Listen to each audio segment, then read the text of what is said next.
अरे अरे बहिनी जेठानी तो हाय हमरे बहिनी तो हाय हमरे बहिनी हो। बहिनी आवा चली हमारी आंगनवा हौसानी मैया आई है दर्शन उनकर कैलिया हो।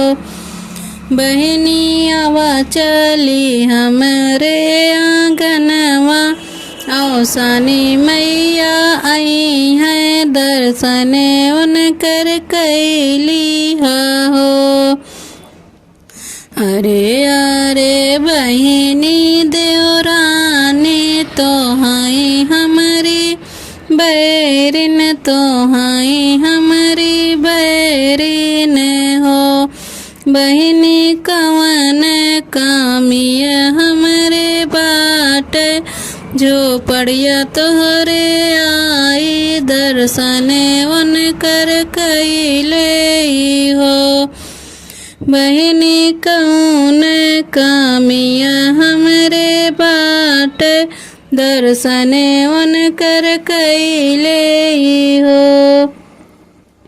रोवत के निकरी देवरानी जो अपने झोपड़िया जाले हो।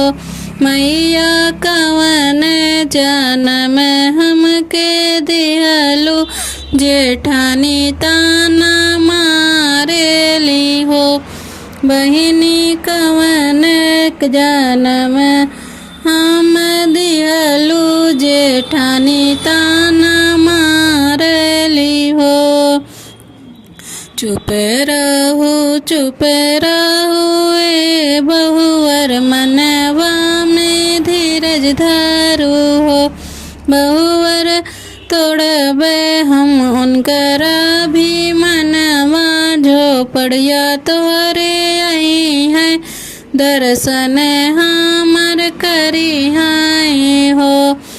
बहिनी तो तोड़बे हम उनकर भी मनवा झोपड़िया तोहरे आई है दर्शन हमर करी हाय हो।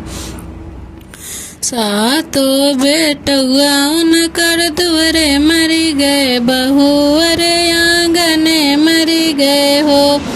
बहिनी रोवत के निकरी जेठानी देवरानी के जो पड़िया जाले हो। बहिनी रोवत के निकली जेठानी जो देवरानी के जो पड़िया जाली हो।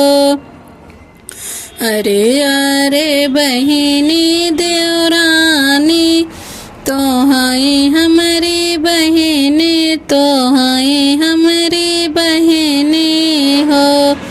बहिनी कहाँ औसानी मैया बाटिन दर्शन हम करबै मांगन कुछ मंगबाई हो। बहिनी कहाँ औसानी मैया बाटिन दर्शन उनकर करबै मांगन कुछ मंगबाई हो।